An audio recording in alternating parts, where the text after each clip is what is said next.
भाई। ओम शांति। आज का पदम है सतयुग में साइंस और साधन, उन्नति होगी या अवनति। साइंस के साधन, साइंस और साधन जो कुछ भी सतयुग में होगा, उन्नति होगी उनकी या अवनति होगी। सतयुग में साधन, संपत्ति और साइंस का विकास उन्नति वाला होगा या अवनति वाला होगा। उन्नति वाला होगा भाई जी। उन्नति वाला होगा। दोनों होगा, अवनति भी होगी और उन्नति भी होगी। आज का ये चिंतन हम सभी के लिए गहन रहस्य खोलने वाला है। प्रश्न उठता है, क्या सतयुग में साधन, संपत्ति और विज्ञान उत्तरोत्तर उन्नतिशील होगा या अवनतिशील होगा, गिरने वाला होगा। ये एक बहुत महत्वपूर्ण विषय है जो हमारे चैतन्य ज्ञान को और अधिक स्पष्ट करेगा। आइए इस विषय को हम विस्तार से समझें। आत्माओं की कला और साधनों का संबंध। जिस प्रकार आत्माएं 16 कला संपूर्ण से क्या होंगी, धीरे धीरे 2 कला तक आती हैं, वैसे ही साधन, संपत्ति और विज्ञान भी पतनोन्मुख होते जाते।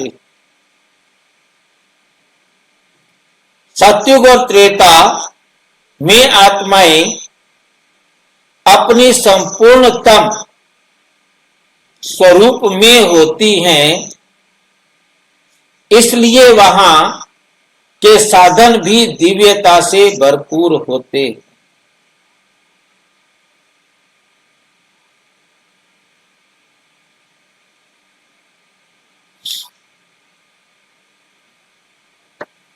नंबर 2, सतयुग क्या विज्ञान सहज और दिव्य। सतयुग में विज्ञान और साधन प्राकृतिक रूप से विकसित होते हैं, ना कि आज की तरह खोज और संघर्ष से। वहां की तकनीकी सहज, पर्यावरण अनुकूल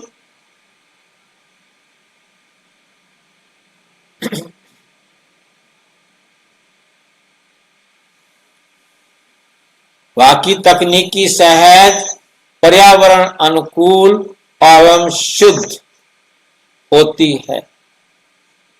उदाहरण के लिए वहां सौर ऊर्जा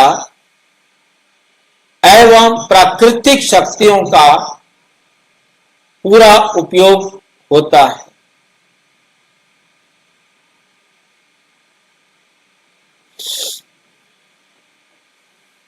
वाहनों की आवश्यकता नहीं होती, क्योंकि शरीर हल्के एवं ऊर्जावान होते हैं। भोजन, वायु और जल सभी श्रेष्ठतम गुणवत्ता के होते हैं। पतनशीलता कब और कैसे आती है?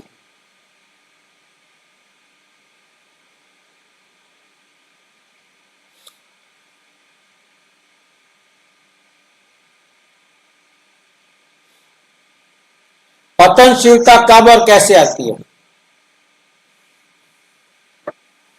जब आत्मा की शक्तियां और कलाएं घटने लगती हैं, तब विज्ञान भी धीरे धीरे सहज दिव्यता से जड़ तकनीकों में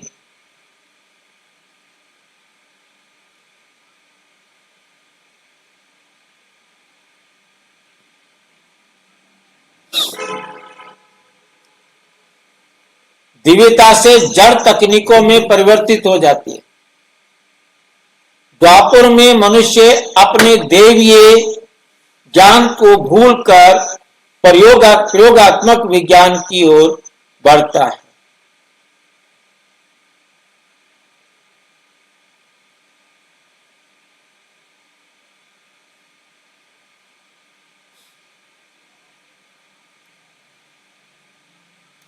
ज्ञान को भूलकर प्रयोगात्मक विज्ञान की ओर बढ़ता है।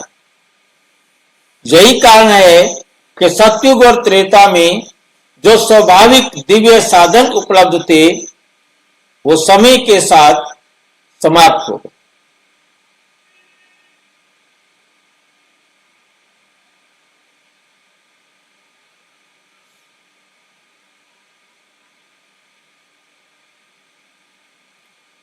अब दिव्य साधन उपलब्ध थे,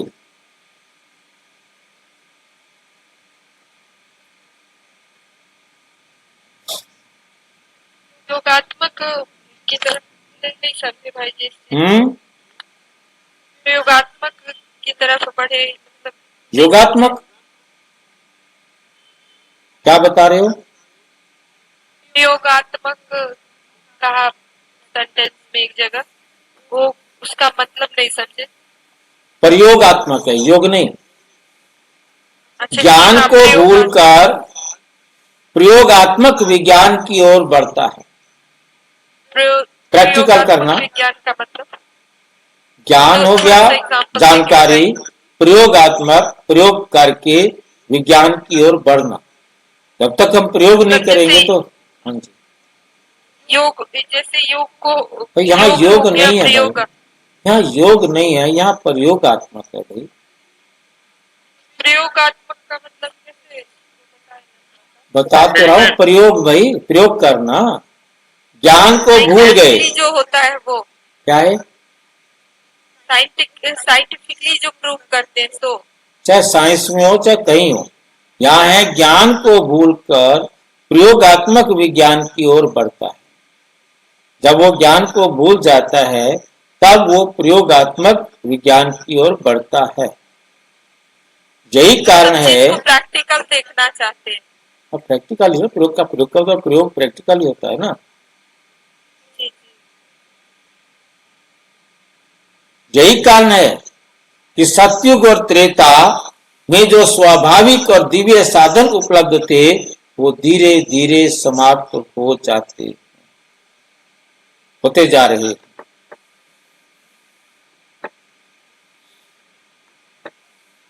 द्वापर और कलयुग में पुनः आविष्कार का दौर।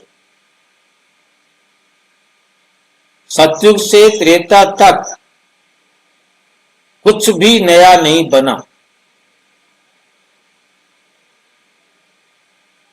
भाई जी, हाँ जी। विज्ञान माना ज्ञान नहीं है। हाँ जी, विज्ञान माना ज्ञान नहीं है।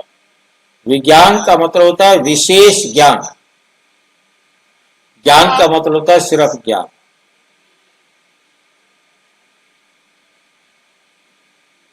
यहाँ बाबा बता रहे विज्ञान ज्ञान को भूलकर।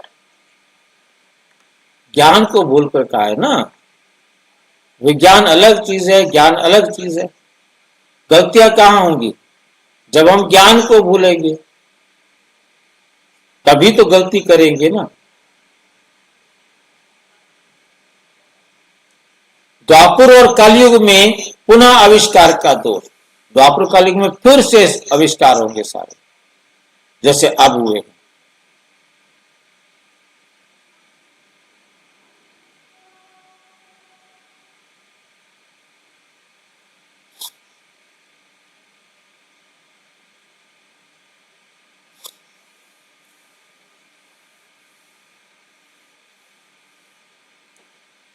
सतयुग त्रेता में जो स्वाभाविक और दिव्य साधन उपलब्ध थे वो धीरे धीरे समाप्त हो जाते।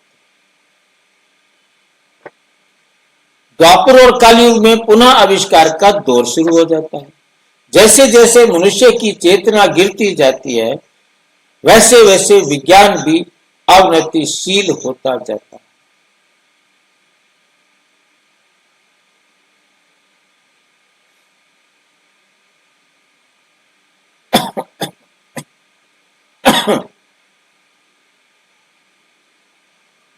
जैसे मनुष्य की चेतना गिरती जाती है वैसे वैसे विज्ञान भी अवनतिशील गिरता जाता है और फिर नई खोज की आवश्यकता नहीं पड़ती।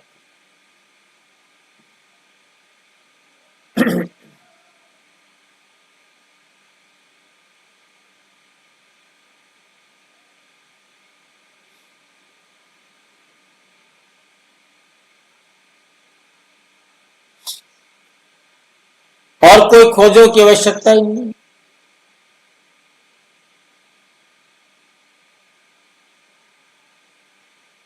फिर नई खोजों की आवश्यकता पड़ती है। द्वापर में मानव बाहरी भौतिक साधनों की ओर आकर्षित होता है। बाहरी भौतिक साधन, ये ले लो वो ले लो, चाइना के मॉडल आ गए फटाफट। कलयुग में विज्ञान जटिल, परिश्रम साध्य एवं पर्यावरण पर प्रभाव डालने वाला बन जाता है। आधुनिक युग में विज्ञान सुविधा देने के साथ साथ विनाशकारी भी हो जाता है। विनाशकारी भी हो जाता है।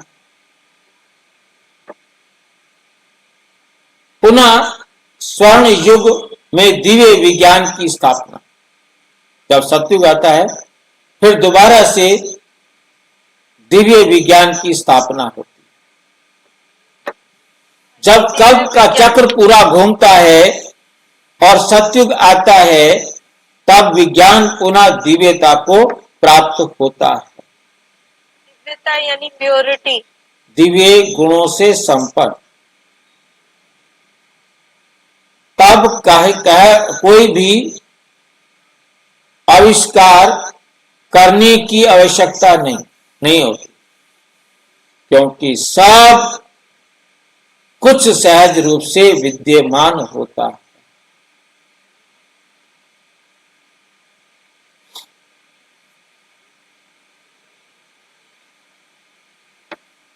नंबर 6, निष्कर्ष। विज्ञान की यात्रा। सतयुग और त्रेता में विज्ञान सर्वोत्तम, दिव्य एवं पूर्ण रूप से प्राकृतिक होता है। द्वापर और कलयुग में विज्ञान पतनशील और संघर्षमयी होता है। कल्प परिवर्तन के समय के साथ साथ पुनः विज्ञान की स्थापना होती है।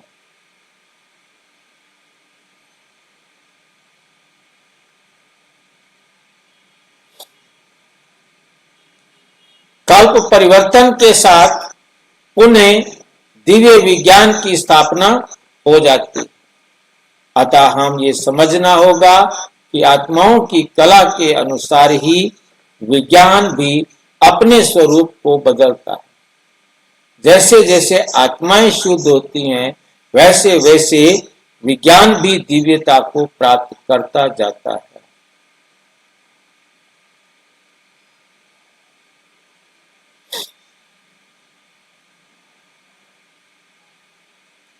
विज्ञान भी दिव्यता को प्राप्त करता जाता है। अच्छा, ओम शांति। दिव्यता को कैसे दिव्य गुण से जोड़ा गया? तो विज्ञान, थोड़ा सा एग्जांपल देके बताए ना। जैसे क्या होता है कि आज हमारा चरित्र सुधरता जा रहा है और जब तक हम सतयुग में पहुंचेंगे हमारा चरित्र टॉप पर होगा। तब जो भी चीज बनाएंगे वो सबके हित वाली बनाएंगे, ठीक है। फिर और हमने नहीं बनाना है तो हम अपनी चीज को खराब नहीं करेंगे ना। जैसे आज विज्ञान है, एकदम झूठ फरेब से डुप्लीकेट बनाए जाते हैं, वो नुकसानदायक है ना। तत्वों में मिलावट करके कुछ से कुछ बना दिया। अब वही चीज Purity कंपनी बना के भेजती है बहुत बढ़िया, और दूसरा डुप्लीकेट बना के भेज देता है सस्ता, वैसा का वैसा रूप हो।